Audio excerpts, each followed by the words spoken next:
دلوقتي الذكاء الاصطناعي من كام في الفيديو الاول واللي هنتكلم فيه عن ازاله الخلفيه من الصوره بكل احترافيه. طب ما تيجي نشوف.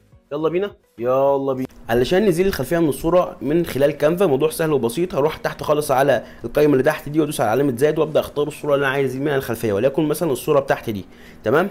هبدا ادوس على استخدام في تصميم جديد في 3 4 خطوات بالظبط. الموضوع سهل وبسيط واسهل منه مفيش. تمام. حلو قوي. تحمل بس الصوره معانا. حملت الصوره هبدا ادوس عليها احدد الصوره. تمام. ارجع تحت كده احمل الصوره ادوس عليها كده من خلال القائمه اللي تحت دي كده وهبدا ادوس على كلمه اف اكس او التاثيرات. تمام. هيبدا يظهر معايا القائمه دي. احنا عارفين حل المشكله دي وحليناها في اكتر من فيديو. هقفل هحذف الصوره من السهم اللي فوق خالص على اليمين، ارجع الصوره تاني ادوس عليها تحت خالص اف اكس، وليكن مثلا عايز ازيل الخلفيه اروح على اول واحده اللي هي مزيل الخلفيات. في ثانيه من غير ما اعمل اي حاجه بالذكاء الاصطناعي هتبدا الاي اي تزيل لي الخلفيه. زي ما انت شايف الخلفيه اتزالت معايا اهو من غير اي مشاكل. تعال نبص على حواف في الخلفيه. تعال بص كده شايف الحواف جايبها لي ايه بالظبط. وبكده نكون اتعلمنا ازاي نزيل الخلفيه من الصوره بكل سهوله.